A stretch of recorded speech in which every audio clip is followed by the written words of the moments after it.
Welcome back, everybody. Thanks for being here with us. And this week, our guest is Russ Sipes. I didn't really write up an intro for Russ. I know. I feel like I know you. I don't know you real well, if I'm being honest with you. We've done a lot of stuff through different church activities and things like that, and I know about you somewhat. You did a fireside many years ago that I was at, and you had a pretty awesome story that you shared with everybody. But yeah, I just wanted to have you on here and talk and get to know you a little better, and let everyone else in the community. I'm sure most people know you pretty well. Yeah. Good or bad? Good or bad. I haven't run into you professionally, I don't think, which is good. Right. Yeah. Yeah. So, but I think I wanted to just start. I usually start with people's like childhood, where'd you grow up and all that, but I know that's a big part of kind of the story that you shared at the fireside. So I want to start kind of later on in life a little bit, and then we'll go back to the childhood, if that's okay. Absolutely. Is that all right? So I just wanted to start. I know currently you live here in Snowflake, right? How long Yes. have you guys been here in Snowflake? Since 2004. Okay. So, yeah. How did you meet your wife? So I came home from my mission. Yeah. I served in the Atlanta, Georgia mission. Okay. From 97 to 99. And when I came home from my mission, I went out to, I grew up in California, but I went out to Utah and got set up on a blind date from a sister missionary from my mission, set me up on a blind date with her friend. And so that friend worked in the health and beauty department at Walmart there in Provo and Orem. And so I went and kind of stalked her a little bit and scoped her out and thought, yeah, I'll go on a blind date with her. And so we ended up going on a blind date, and I got home from my mission in September of 99. And we met in October, got engaged in November, married in December, and we just celebrated our 26 years married. So, yeah. Nice. Yeah. Nice. So my favorite joke is I've been married to my first wife for 26 years. Ooh, So, your first wife. yeah. Nice. That's awesome. So then, you guys, did you move here right away after you got married, or did you? No. No, so I grew up working in a paint and body shop, and so when I got to Provo, I found a really good job there at a body shop, managing the body shop and painting cars in the evening for some side work. And so my wife, she ended up working at a competitor body shop as a front office manager. Mm-hmm. And so eventually I got a job offer with a company that sold paint and body shop supplies. And so they hired me as a salesman. And so I started, I was a regional sales manager. So I covered Utah, Idaho, Wyoming, Montana, Colorado, and Arizona. Wow. And so I had a huge area that I covered. Mm-hmm. And the company asked me if I would be willing to move to Arizona. And because it was a little bit more of a struggling market. Mm-hmm. So I said, absolutely not. No way. We love Utah. And then prayed about it and decided that's that's what we needed to do. And so I told my wife, I said, hey, I think we're going to move to Arizona. And she said, well, you can move alone, but I'm staying here. It's all her family's there. And so I said, well, maybe you take it up with the Lord. You can pray about it. And she said, I don't want to pray about it. So make a long story short, we ended up in Queen Creek. Oh, okay. And then the Reader's Digest version is that I decided to start my own business, and I was sick of traveling. 5-6 days a week. We were trying to have kids, and it's hard when you're never home to get that done. And so Right. I started my own construction company, Muddy Boys Drywall, and so we had a great business down there in the valley, and came up here to the mountain and did a custom home up here, and just fell in love with Snowflake Taylor area, and so brought Marcy up with our youngest little baby, who it was Riley. He was just a little tyke. Yeah. So we drove all around Snowflake, and I stopped and talked to several contractors, and they said, oh, if you move up here, we'll give you as much work as we can't find good help. And so we ended up moving our business up here. And Really? so Okay. we did the drywall business up here until 2007, when I fell off a customer's roof 33 feet and Oh, man. shattered my back, broke my back. And if you want, we can go into that story, but Yeah. so Holy cow. yeah, it's 2007. The house that the Reed heads live in now, I think they still live there, across from Wells Fargo Bank. Okay. The owner at the time was doing the barn style addition on the top of it there. Okay. And he had hired some guys off the reservation to do the roofing. And so we did the drywall. And I went by one day, and it was raining, and I wanted to just check on the job and make sure my guys had done a good job. We were all done with it. Yeah. And I walked in and went up. I could hear water running, and I went up to the upstairs, and there was water pouring through all the can lights in the ceiling. Oh. So I called the homeowner, and I said, Charlie, we got water pouring through the ceiling. And he says, don't leave. I'll be right there. And so I started putting buckets under the water, and so we were able to get out onto the first story, roof, and I was able to see up on the barn style second story that part of that synthetic plastic underlayment had blown up in the wind, and it was channeling all the water down through the plumbing hole where the plumbing pipe came up. And so he said, well, do you think you could get up there and just lay that down so that the water will shed off the roof? And he said, the roofers told me that the roof was all done. I paid them. They're gone. They're back on the res. Oh, no. And I said, no, the whole back side of the roof, there's no shingles.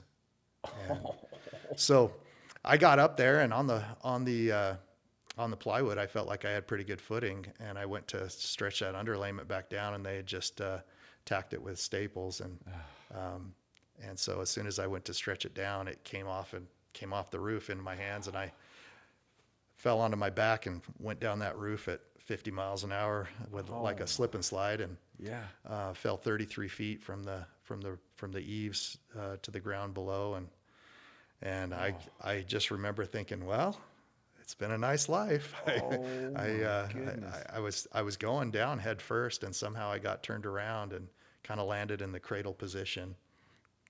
And so the ambulance showed up, and they started taking me to the hospital in Show Low, and I kept telling them I'm going to throw up, and my stomach was really distended. It was just purple and distended, and which is indication of internal bleeding. Yeah. And so they're saying, don't throw up, you can't throw up. And so they were getting ready to pull over and stick a big needle in my stomach to drain the fluid. And they decided to just tell me to hang on, and they got to the hospital, and my bishop Adams, and his counselor were there, Sean Jepson, and who was the seminary teacher, and they were there. Another ward member had passed away that day from cancer, and so they were there at the hospital, and Oh man. So they were able to come into the emergency room before they rolled me in for x-rays, and they gave me a priesthood blessing and said I would have a full recovery and go on to, Wow. fulfill my purpose in life. Wow. And I remember thinking, why would you tell somebody that? Like, I'm broken. Like, I knew I'd been hurt a lot in my life. I was kind of accident prone as a kid. Yeah. I'd never been hurt like this. Like, there was something seriously wrong. I mean, Yeah. the pain was just immense, and the lack of feeling in your lower extremities. I thought, I'm going to be in a wheelchair if I survive this. And I thought, So you couldn't feel your legs. I don't know if it was just the shock or the pain, because the pain was just so bad. Yeah. Or if there was some spinal cord damage or what. But the stomach was really concerning to the doctors, and they gave me that priesthood blessing and said I would have a full recovery. And I just kind of had a bad attitude, and I thought, why would you say that? Why would you give me false hope? Yeah. And they rolled me in for x-rays, and when I came out of x-rays, the doctors were all gathered around touching my stomach, and it was completely back to pink, and the swelling was gone. And so they loaded me in a helicopter, and they flew me down to St. Joe's, and we had 2 little babies at that time, a toddler and a newborn, and Riley and Reagan. And so Marcy had to try and figure out what to do with our kids and how to get to the valley and all that. And so they had me down in ICU on a morphine drip where I could just just wake up, hit the button, go back to sleep. And they were planning on putting a couple rods in my back, and the L2 vertebrae had completely burst fractured. So it basically it blew out like a grenade. And so the L1 and the L3 were pretty much sitting on top of each other, kind of cockeyed. And so with a little bit of the L2 in between, and lost about 1 inch of vertebrae. Wow. And so the doctor, the neurosurgeon there, he was from Germany, and he was a world-renowned neurosurgeon that was there teaching at the hospital. And so he was going to take this because this was a pretty cool case for them. Oh, yeah. And so he, after I think a week or 10 days of ICU, he came in and was explaining to my wife how they were going to put these rods in my back, and that I would have paralysis from the knees down, and that because the L2 controls the knees down, and have no ability to have normal bowel movements, so I'd have a colostomy bag and probably have difficulty having children. Yeah. And so I would need some medical help for that. And I thought, those 2 things are like my favorite. Like, you can't take those away from me. Yes. Like, just kill me. And so he put his hand on my foot that was under the blanket, and I moved my foot. Yeah. And he said some swear words, and he said, "Do that again." And so I did it again. And he ran out of the hospital room, and he comes back in, and the whole room is full of these surgeon students. Okay. And they're all looking at my x-ray up on the lighted board. And what I failed to mention is my brother-in-law was in, I believe he was in Africa doing some government work. And when he found out, he jumped.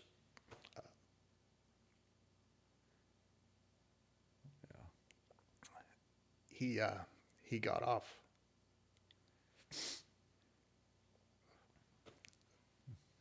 Sorry, this is embarrassing. He got off the airplane and got back on another airplane and flew directly back to Phoenix. And wow. Oh. And he gave me a blessing, and it was almost verbatim of the blessing I had received up in Show Low from my bishop and his counselor. Really? Oh. And then I remember thinking, okay, maybe I just need to trust that the Lord's gonna take good care of us. So Wow. So that was kind of one of those spiritual experiences that you just can't say that's a coincidence or Right. that's just Yeah. a figment of your imagination. Right. So the students were all looking at the lighted board with my x-rays on it, and then he would talk to them, and then he would have me move my feet again, and it sounds weird to say, but just moving my feet, like, it was physically exhausting. Like, I felt like I just ran a mile. Really? And so he kept having, I felt like I was the the lab monkey, Right.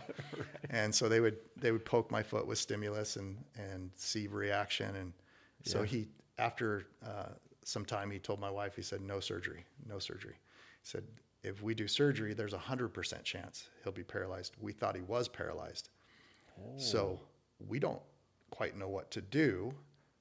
Would you mind if we did a medical study on his injury? Because he said, I've been doing this for 50 years and I've never seen this type of injury not result in paralysis. Wow. So he said, it's a miracle. Yeah. He said, I don't have any explanation. So they decided that they were going to make me this custom molded plastic turtle shell thing. Yep. And just leave me in that for about 6 months and let the body just do what it was going to do. Mm-hmm. Because the alternative is to cut me open and paralyze me and try and straighten things up. And so he explained to me and my wife that he said, if you think about it, you've got the spinal cord and there's these thousands of little pieces of bone fragment. Right. And one piece of bone fragment that touches the wrong spot, you're done. And so the chances of that not happening is like winning the lottery twice. Yeah. And then he told my wife, he said, this is the equivalent of a loaded passenger jet crashing into the ground. Everyone dies and your husband walks out with no scratches. He said, I don't know how to explain this. So, but he said, don't cough or sneeze too hard.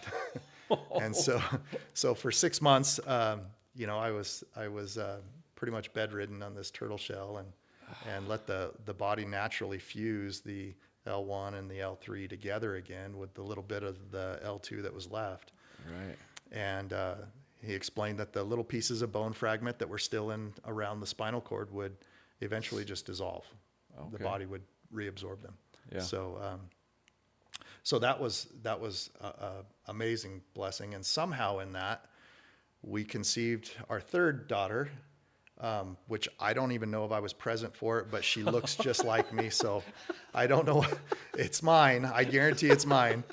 But so we have our third daughter came out of that. And so nice. Any time that she does something silly, we explain that, well, she was a drug baby because I was on some good drugs when she was conceived. So, yep. But no, it was an amazing experience. But through all of that, I told my wife in the ICU, I said, if I can ever get out of this hospital bed, I'm going to be a police officer. Really? And she said, our whole marriage, I had told her, I said, since I was 5 years old, kindergarten, I wanted to be a highway patrolman. Are you serious? My favorite TV show, I watched it every day, Chips. Chips. Yep. I love Chips. Nice. And I wanted to be a highway patrolman. And my 6th grade DARE teacher, she was a cute little blonde canine officer. And I was in love. I was sixth grade, and I was in love with this woman. Yeah. And I thought, what more? I'm going to be highway patrol. I'm going to marry my DARE officer. It's going to be great. It's going to be perfect. And yeah. So, anyways, I told her, I said, if I can get out of this, our whole marriage, she said, I don't want to be married to a cop. I can't do that. I don't want to. Yeah. So at this point, she said, well, it looks like you have a better chance of surviving as a cop than you do as a drywaller on a roof.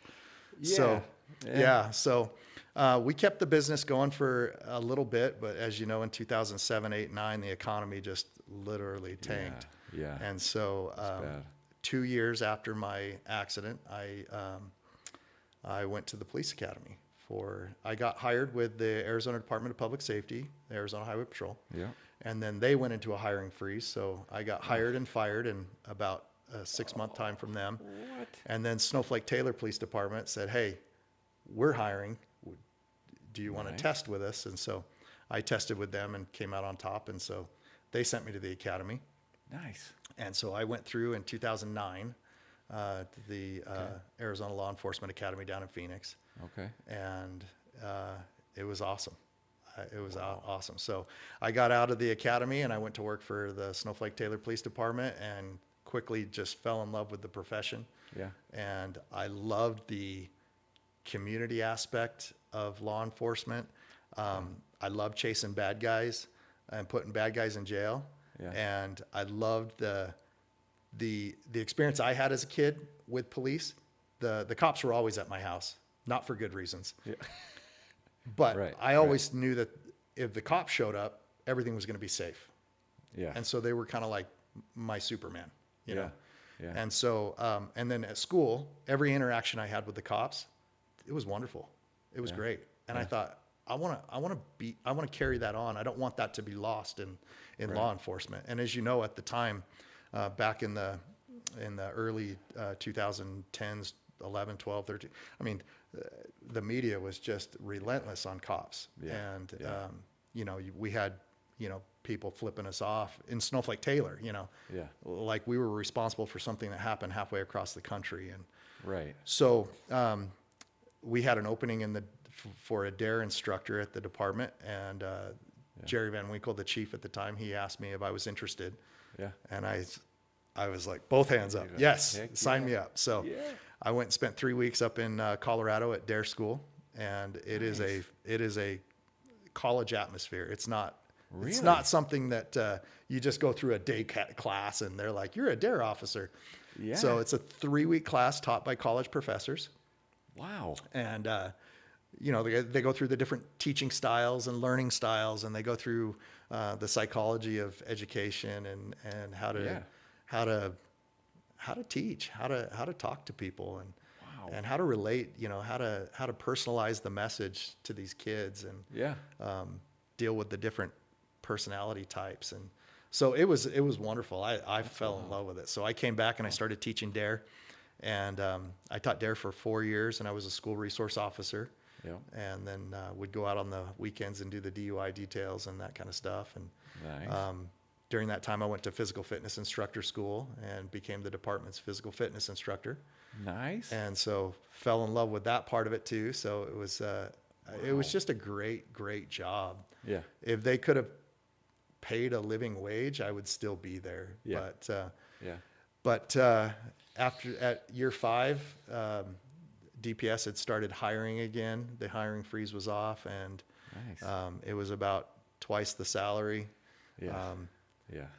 So I lateraled over to Highway Patrol and was assigned to the Holbrook squad. Okay. Nice. And so, yeah, that's where I started my career in 2014 with Arizona Okay. Highway Patrol. Oh, okay. So you've been, what is that?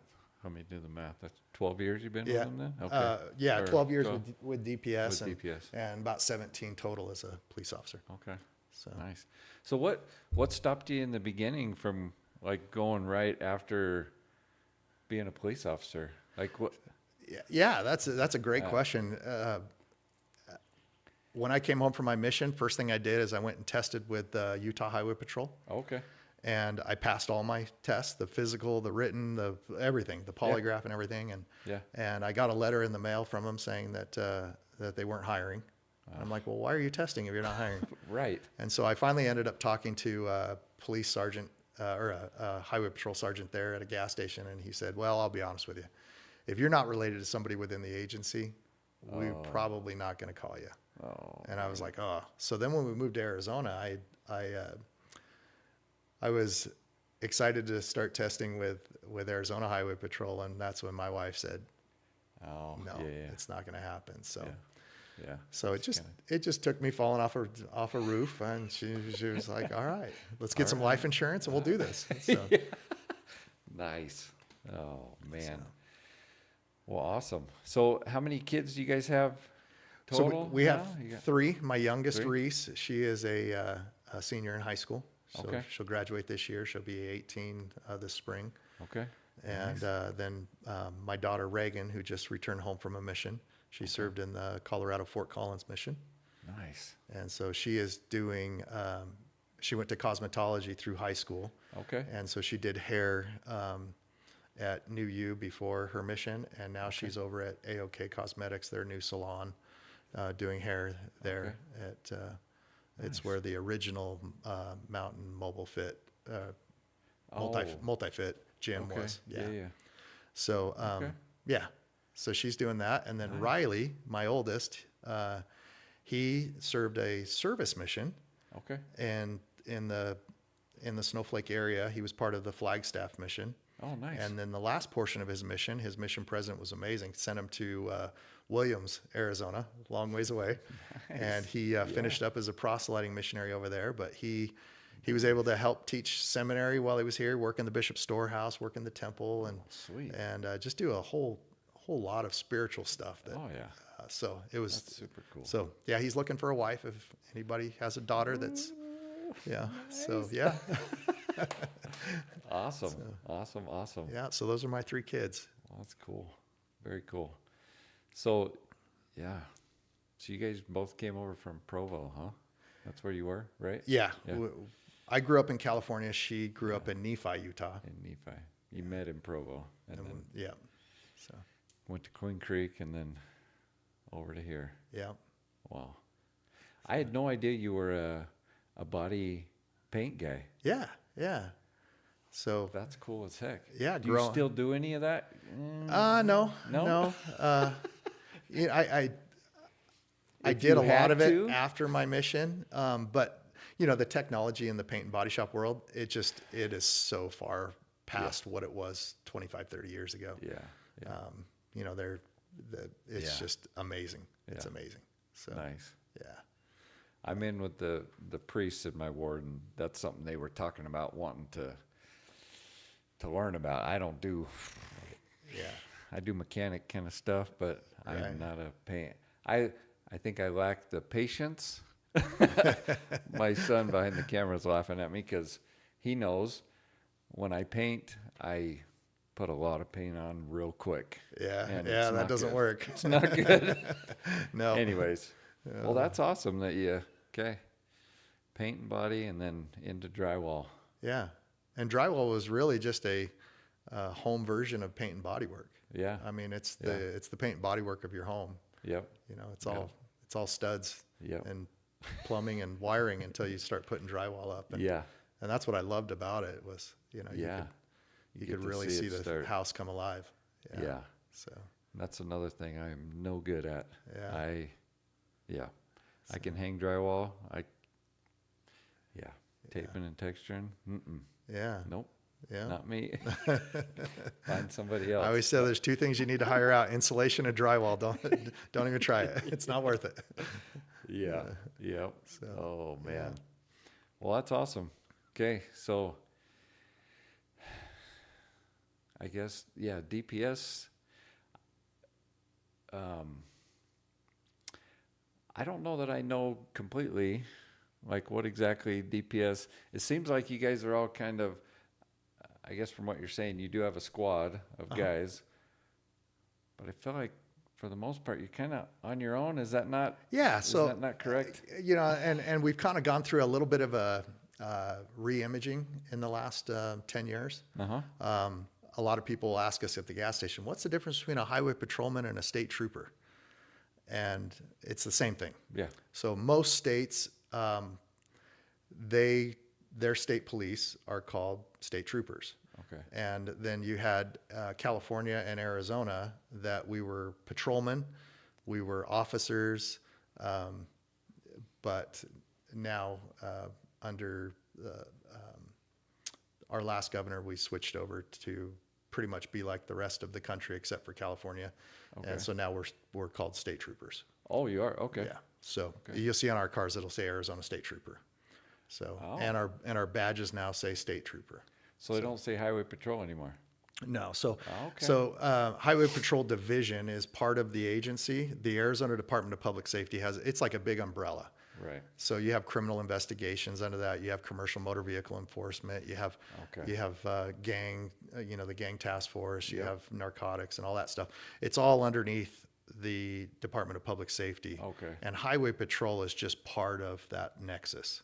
Okay. So yeah. So if you work for the Arizona Highway Patrol, or if you're assigned to that division, then you are a state trooper.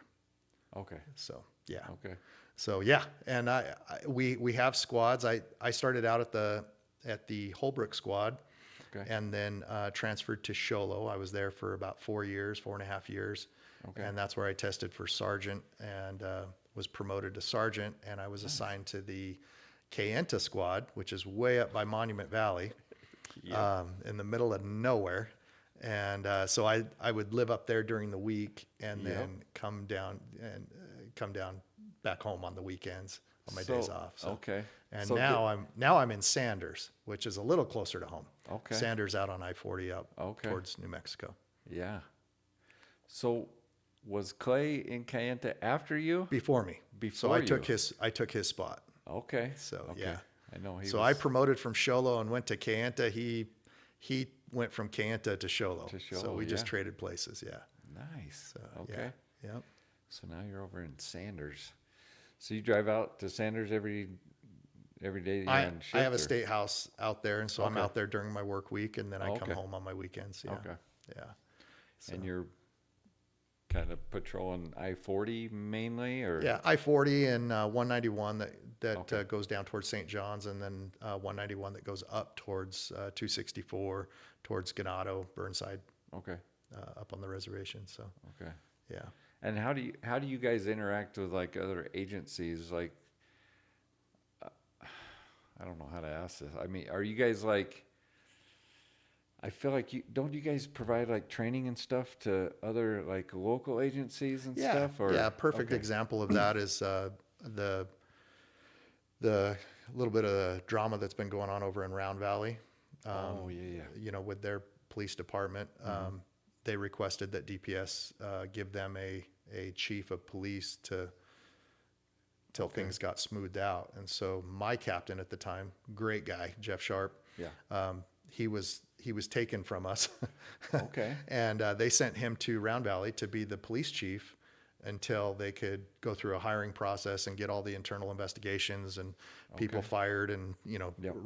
relocated and Yeah. get that all taken care of. And so for 6 or 7 months he was their police chief while that took place. And then Okay. we do a lot of training across the state with other agencies Okay. as kind of co-trainers, as Okay. well as training other agencies that can't afford or don't have access to the training that they need. So Okay. we are a support agency.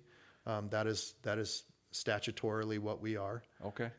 Our primary responsibility is the highways Okay. of the state, but we are a support agency. So Okay.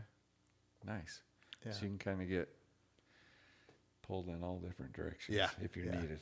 I tell people all the time, this job is a ticket to the greatest show on earth. Like you never know what your Right. day at work is gonna Yeah. entail. So, Yeah. so There's some stuff I was talking to a friend of mine about that I had actually heard on another podcast, and I found it super interesting. Is that, and I don't know if DPS offers like I don't know, like counseling to their officers. Because yeah. it's crazy whenever I think most people don't think about what an officer goes through on almost a daily basis is what someone like me might go through once In a my lifetime. lifetime. And you guys are getting put in these situations on a daily, weekly, and that stuff's gotta like just compound and compound and compound, and I don't know, it's gotta be rough.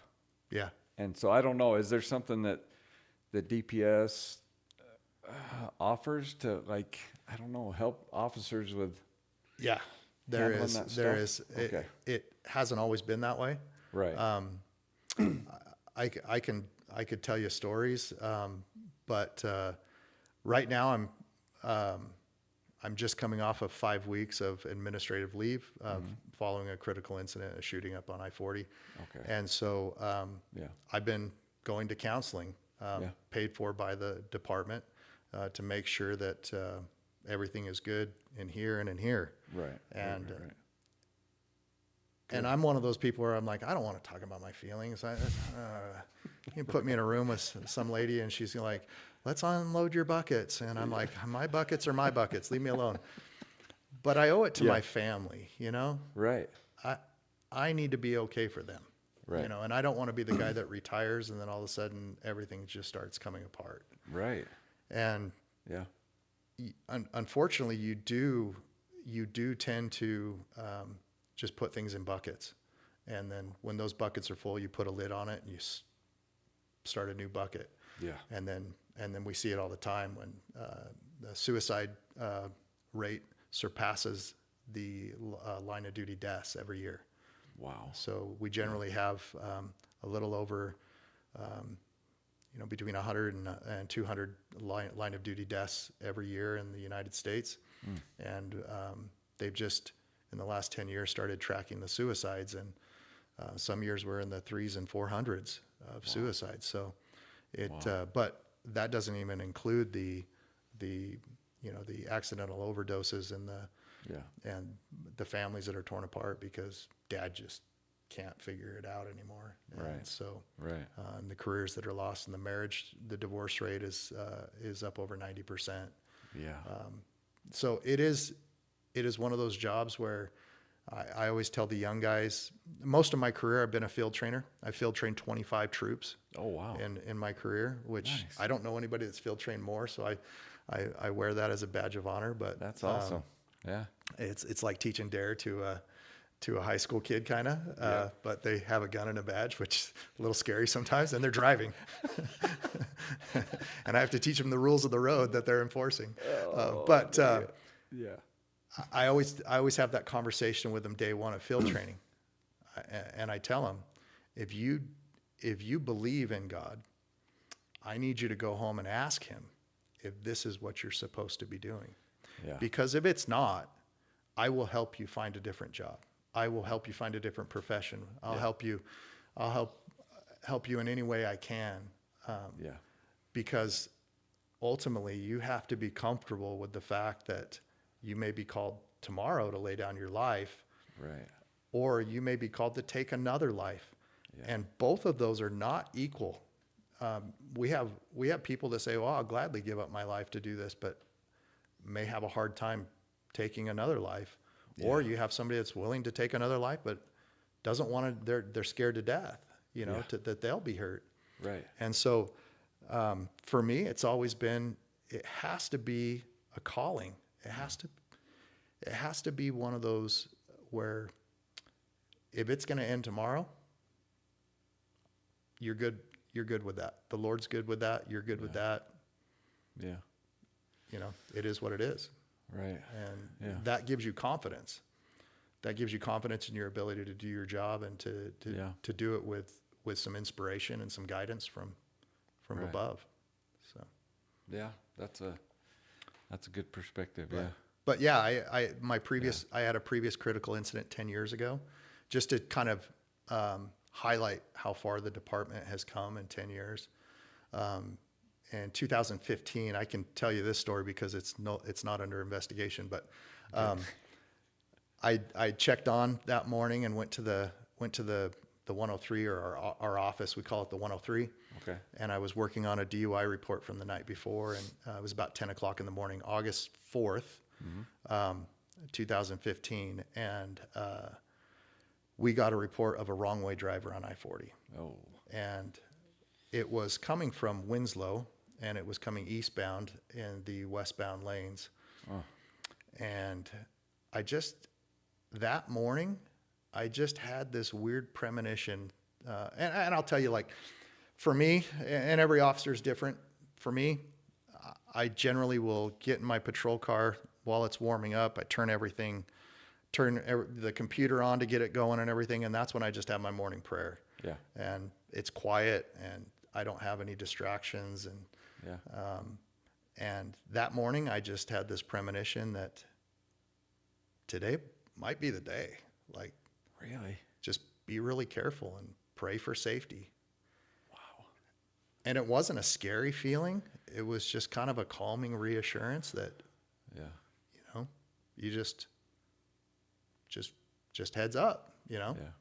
And so when that call came out, immediately it was like an out of body experience. I remember running out the door thinking, wait, I was doing something, and I got in my car and I got on the interstate there in Holbrook, and just a testimony of the Holy Ghost.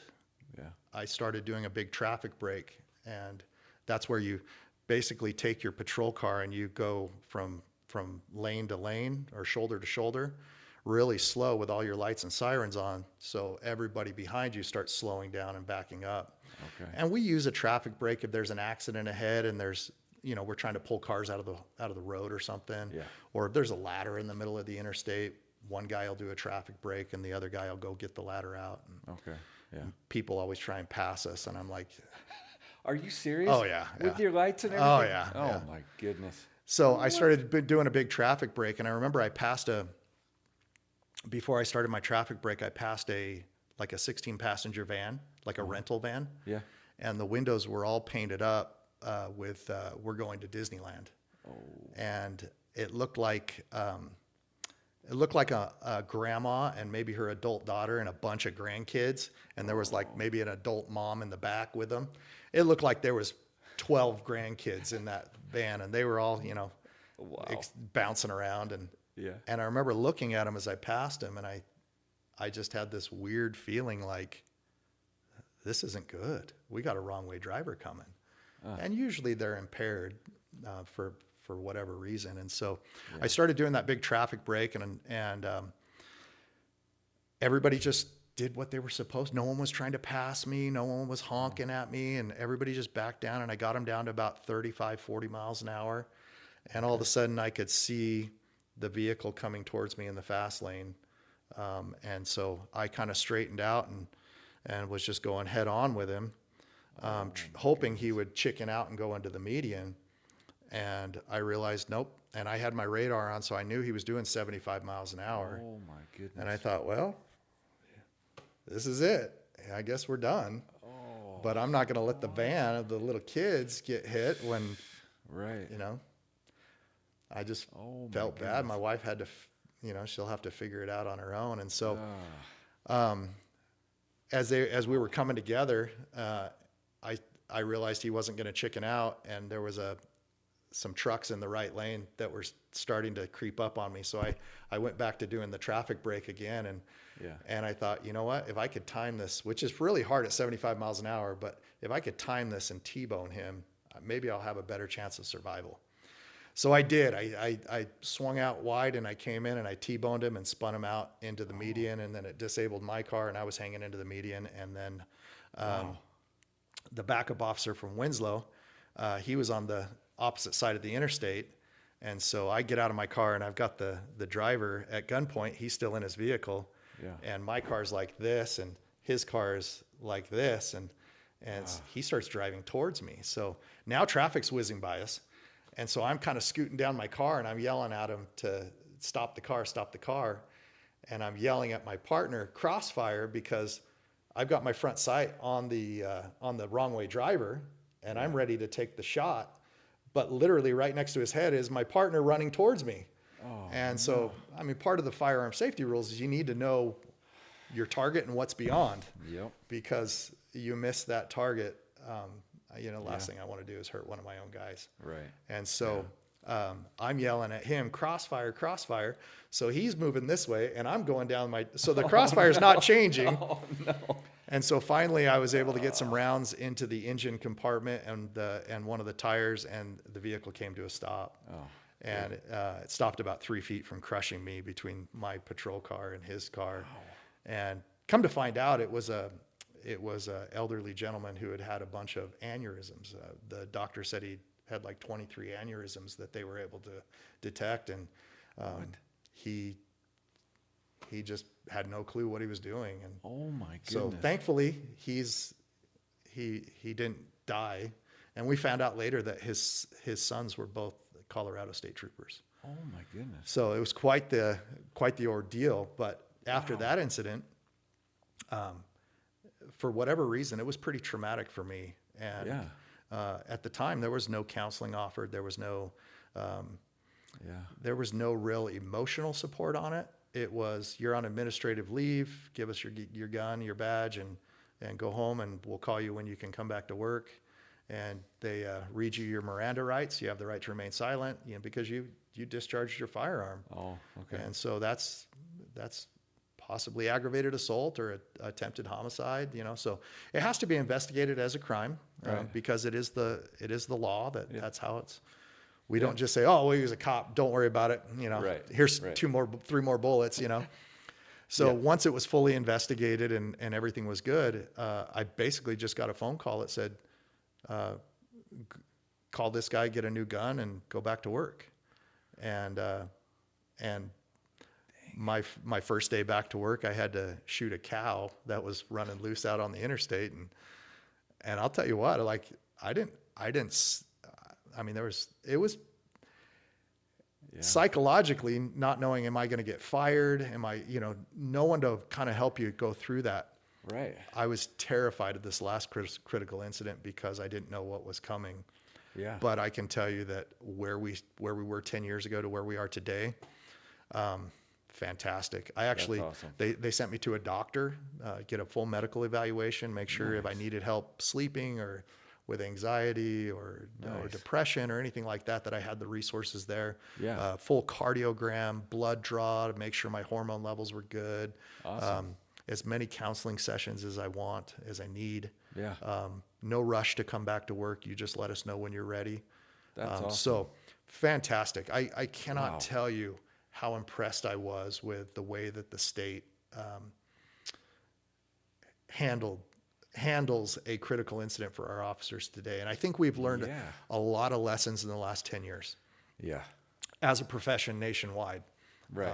And I hope that other agencies are having the benefits of that as well, that it's not just us, but Yeah. 10 out of 10, if you're a cop and you're going to get in a critical incident, Arizona Highway Patrol is the place to do it, because they take care of their awesome. people. They That's really do. awesome. Yeah. That's great to hear. I mean,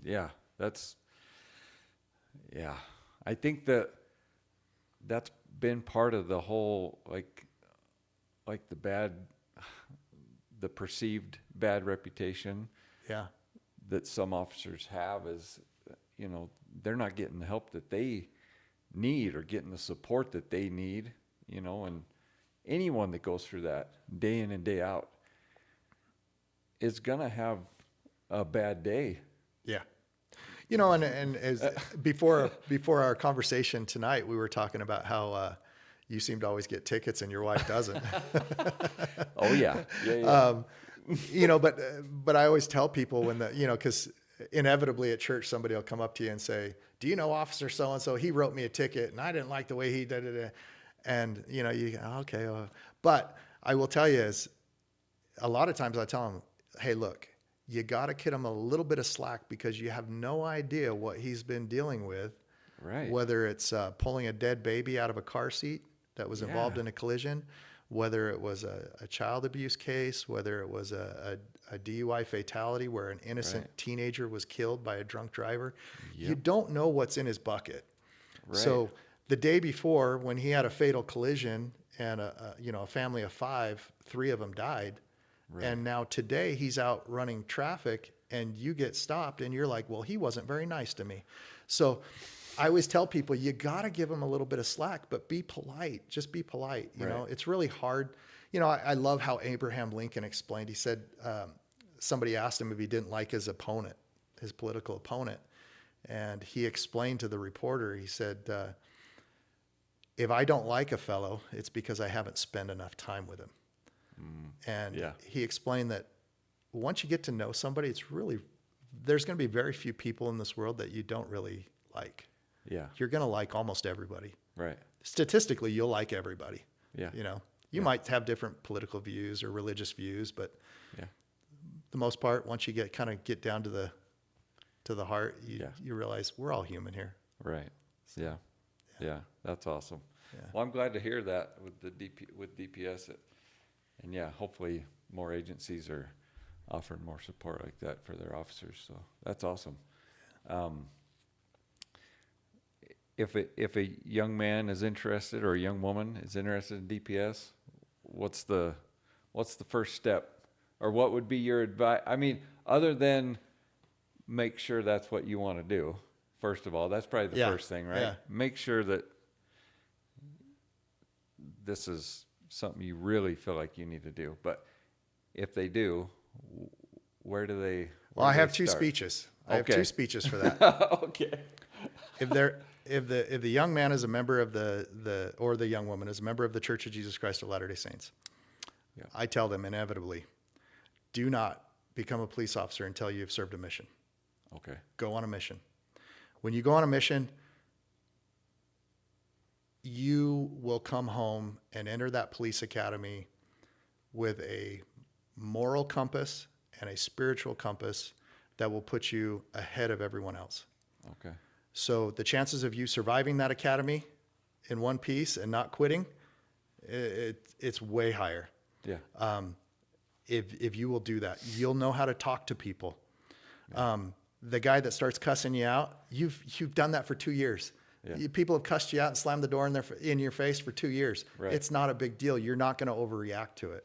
Yeah. So your stress inoculation is going to be good. Yeah. And people are going to like you because you have the Spirit with you. Yeah. So that's my biggest piece of advice is take advantage of what the Lord has given you and that opportunity to go and serve a mission. Yeah. Yeah. If they're not a member of the Church of Jesus Christ of Latter-day Saints, I always tell them, go do something that's selfless.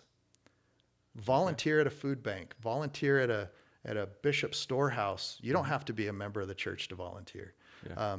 Volunteer at with the Salvation Army or become a volunteer in policing. Yeah. You can be we have the Just Serve app Yep. that you can download, and you could find schools to volunteer at. You can go and read to kindergartners once a week, Yeah. do something that's going to put you in a position of selfless service. Right. If you get in that position and you realize this is not for me, I don't like volunteering, don't come into this job, Yeah. Okay. because you're going to have to go above and beyond what they pay you. If we just did what they paid us to do, none of the taxpayers would be very happy with us. Right. So we do a lot that's not on the clock and above and beyond. And we sacrifice a lot of our family for the community, for the state. So do something voluntary, military service, something. Yeah. Do something. And then once you get used to volunteering, when you have to stay after to cover a shift, or it's just second nature, you're just gonna be like, oh, okay, yeah, that's part of the deal. Okay. So those are my two speeches. Nice. Okay. But yeah, and then they're always willing to have ride-alongs come out with us. So Nice. if a young man or young woman wants to come and ride with us for 4 hours or 8 hours or 10 hours, I did a lot of ride-alongs with the police department before I went to the academy. I wanted to learn as much as I could just by osmosis and see what they're doing and learn the radio codes. And I've always felt like the dumbest guy in the room, so I needed a little cheat advantage, to get used to that stuff. So those are my two speeches. Nice. Right on. Okay. My brother-in-law was a Gilbert police officer, and I went on a few ride-alongs with him, and it was awesome. It was a very cool experience to. Just Mike was a good friend of mine. Just see what is a good friend of mine, and Monica, just salt of the earth. I always tell people that your brother-in-law Mike Olson, he was the kind of guy that I wanted to work with. Yeah. Because in his mind there was no bad days in law enforcement. Yeah. Everything was you either you were successful or you learned something. Yep. He just had such a positive attitude. Yeah. He loved it. Yeah. He loved it. It was amazing to me. I'm sitting in the passenger seat. He could see somebody from, seemed like a mile away. He could see a car do something weird. It's like, nope, that person's most likely going to be a DUI. Yeah. And sure enough, we would go stop them. Handcuffs come out. Yeah. It's like, how did you see that? First of all, from, it's just like, yeah, you get so tuned into, I don't know, but yeah, as a police officer, you guys get so tuned into just noticing little subtleties, and nope, I got to go stop that. Trained person. observers. Yep. That's all we are. I want to get to your childhood. I just have one other question I want to ask you real quick before we get into that. I haven't seen personally, but I've heard from a lot of people that you have an obsession with your lawn. Oh, I have an obsession with a lot of things, but my lawn is right at the top. So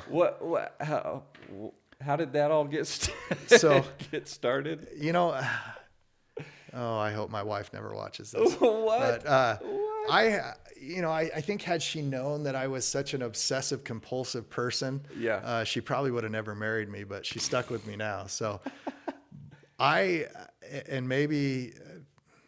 been this way my entire life since I was a little kid. Yeah. If I got into something, I was getting in it not 100%, not 110%. It was like 1,000%. Okay. Nice.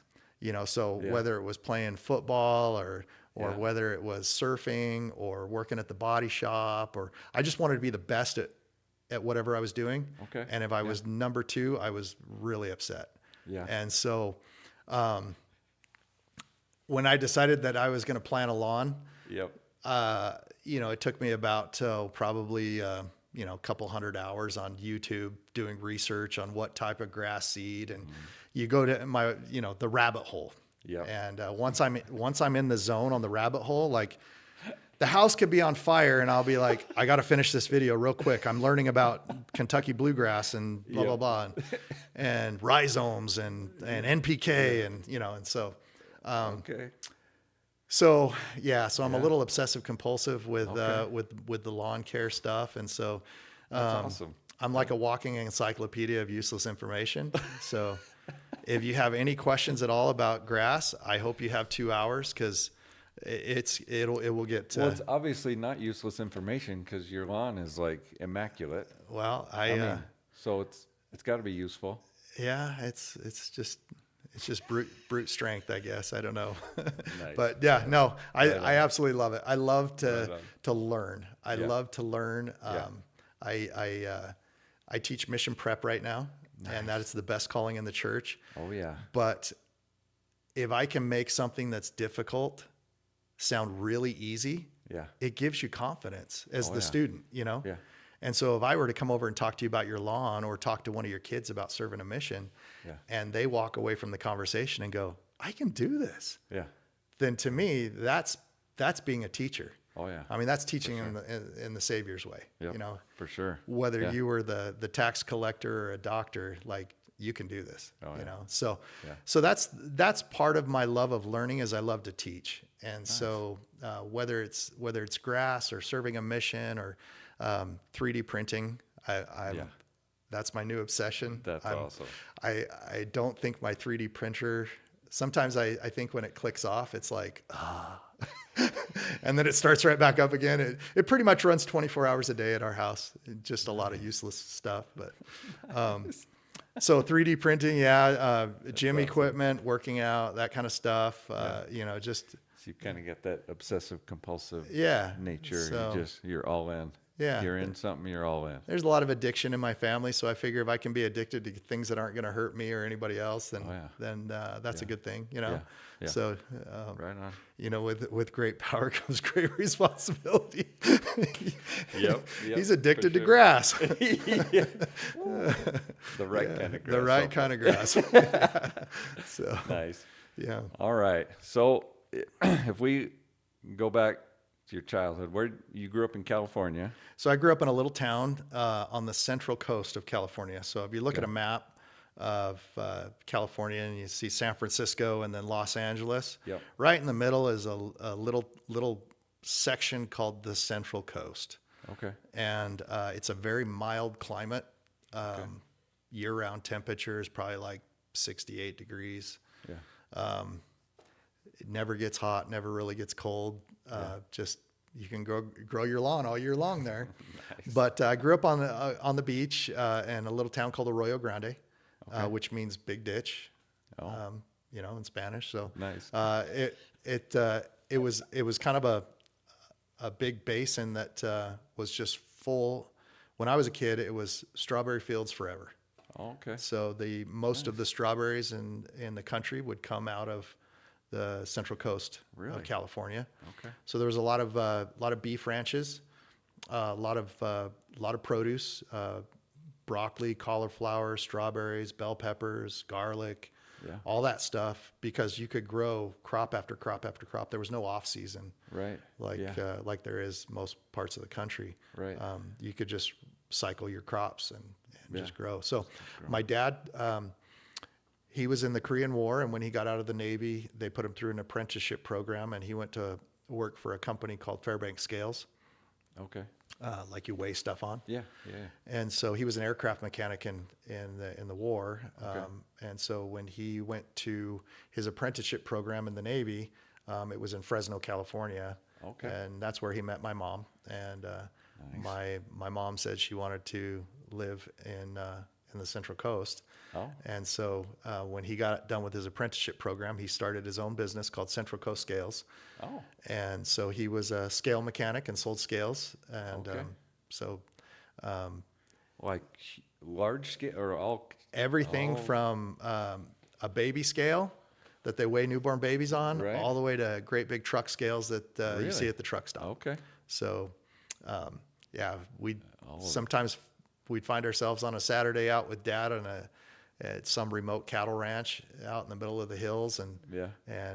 we'd be digging cow poop out from underneath a cattle scale, and Oh, we'd nice. find old bones and stuff like that. And for a kid, that was like treasures. Yeah. Yeah. So yeah, we'd come home with some cow skulls and some horns, and Nice. we thought that was the coolest thing. But yeah, Wow. and he would come home from like Port San Luis, where they bring in the fishing boats off the coast, and Yeah. he'd go out there and calibrate all of their scales that they'd weigh the fish on, Yeah. and the like the little Filipino immigrant workers that would work on the docks. Yeah. They loved my dad, and so he'd come home and he'd have these big totes full of ice and fish. Really? So it'd be shrimp and fish and crab, and so we were the poorest people in the world, but we ate like rich people. Wow. Nice. So yeah, so they'd ask him, how much is the bill, and he'd say, "Oh no, you're good. You gave me enough fish," and then they'd load up his truck full of more fish, and so he did a lot of trade work, and then obviously at the vegetable exchanges they'd load him up with a bunch of vegetables, and we had strawberries, all fall long. We had strawberries, more strawberries than you could ever eat. Yeah. So it was cool, but Nice. yeah.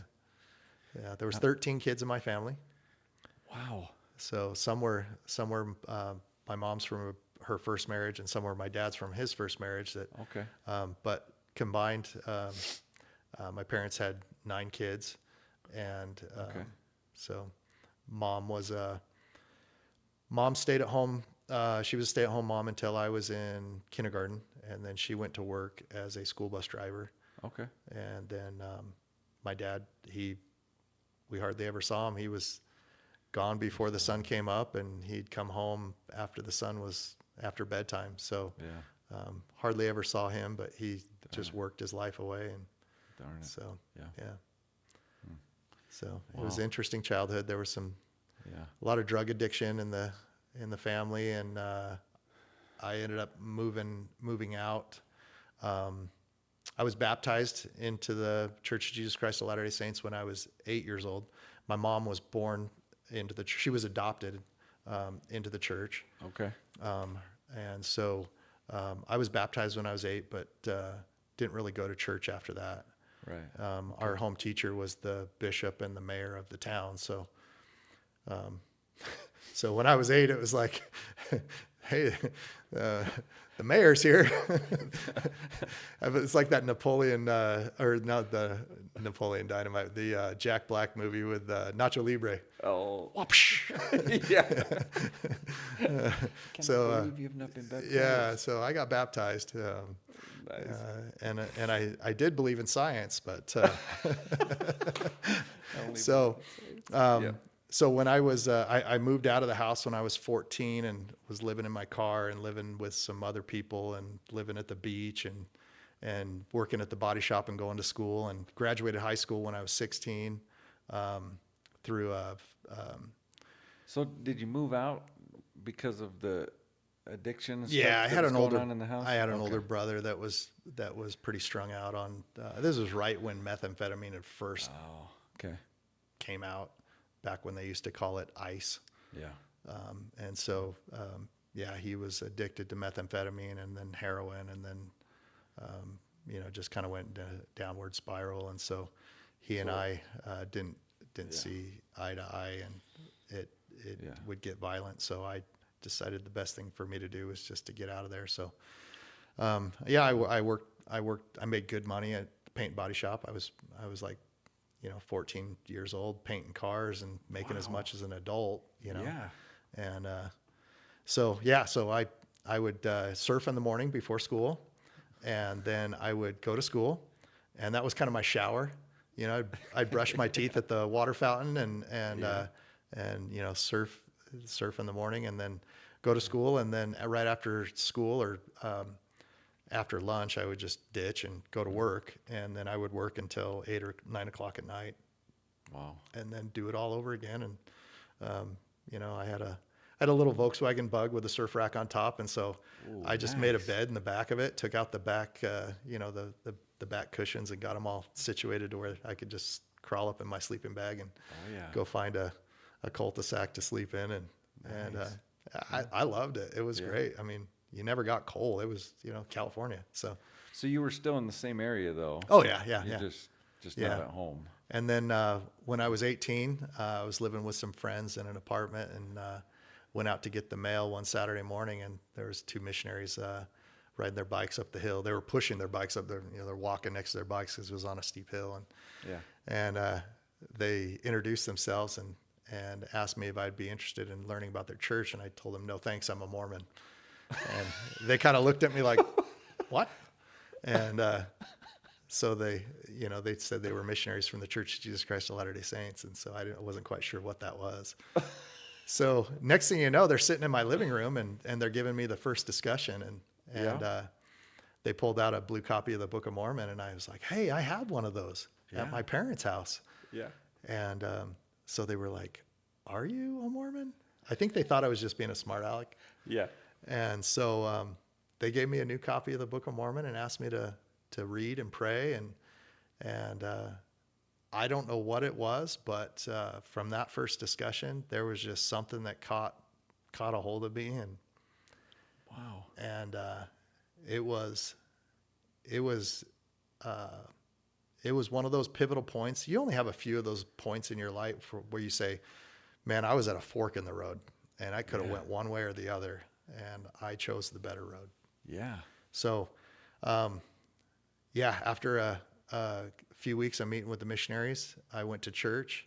Yeah. And I had a great bishop that didn't hardly speak English. He was from Tonga, Bishop Now. And Nice.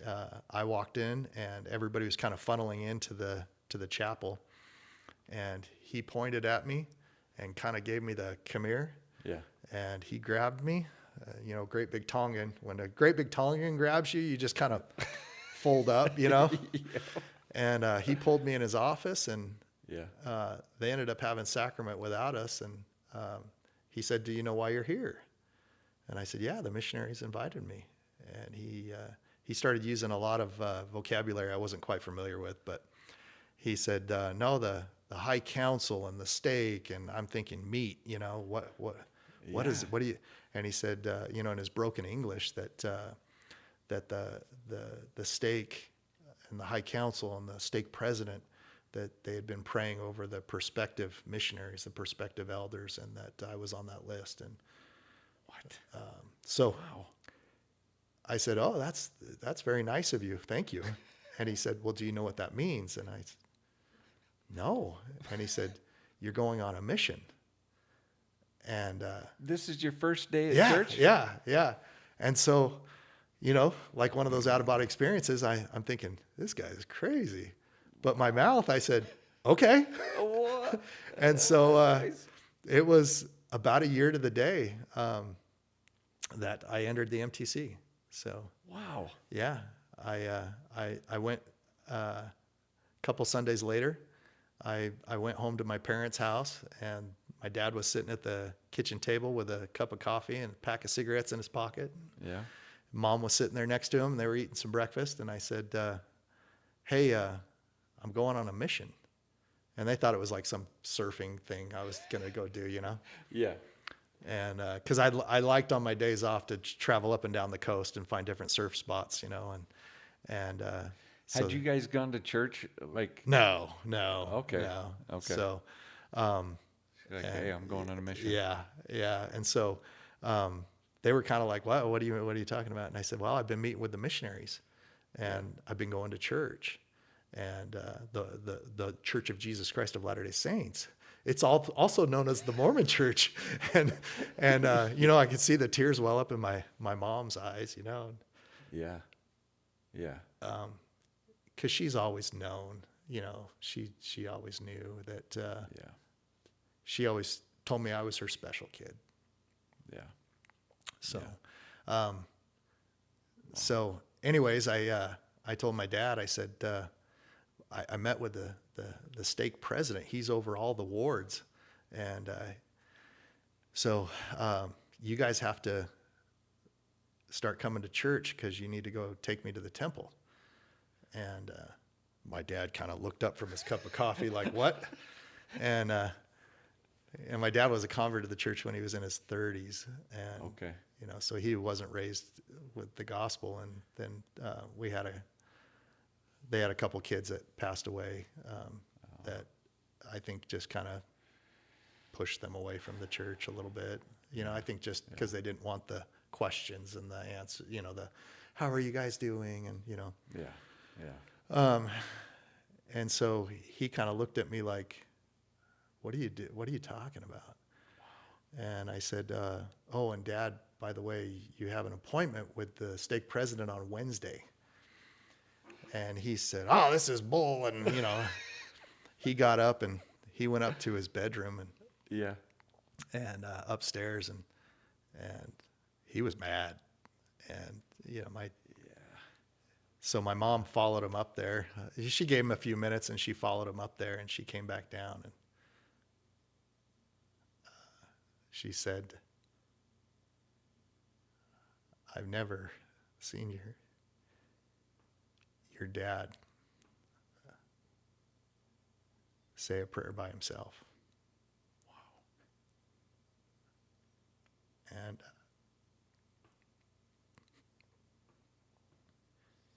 she said he's upstairs kneeling next to his bed.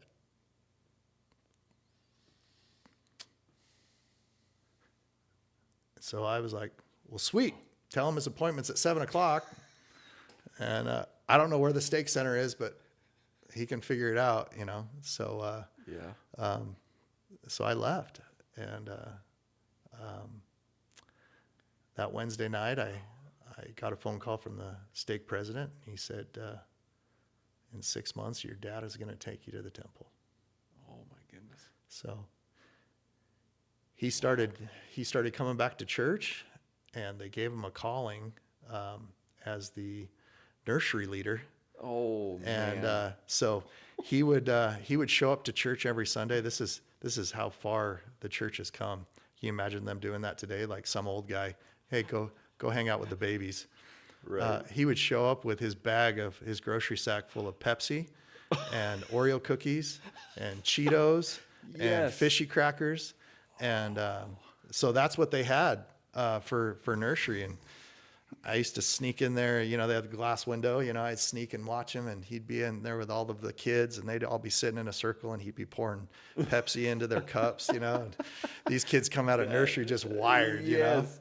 That's and awesome. so he was faithful to the gospel till the day he died. And yeah, he got cancer shortly after I got home from my mission and passed away. But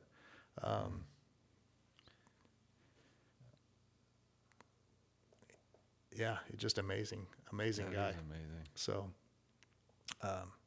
yeah, so none of my family is really active in the church, just me. But Your both my parents were active parents until they were died. active. Yeah, both are passed away. So so that's my story of how I ultimately got to Snowflake, because without those two missionaries, Right.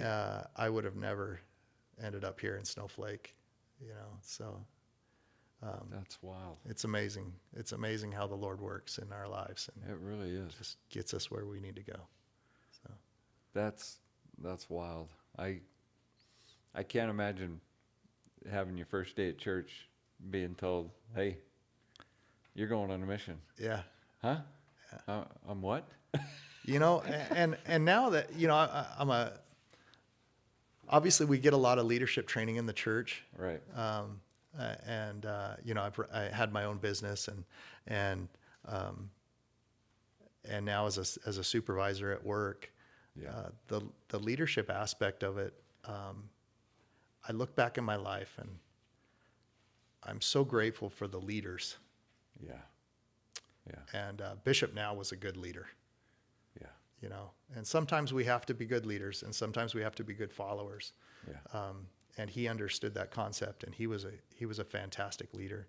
Yeah. And ironically, when he was released as bishop, he asked him if they could put him in the nursery, and so he was able to go work in the nursery with my dad. Oh, that's awesome. Wow. Yeah. Very cool. Hmm.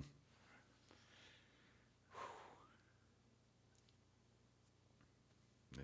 That's awesome. Yeah.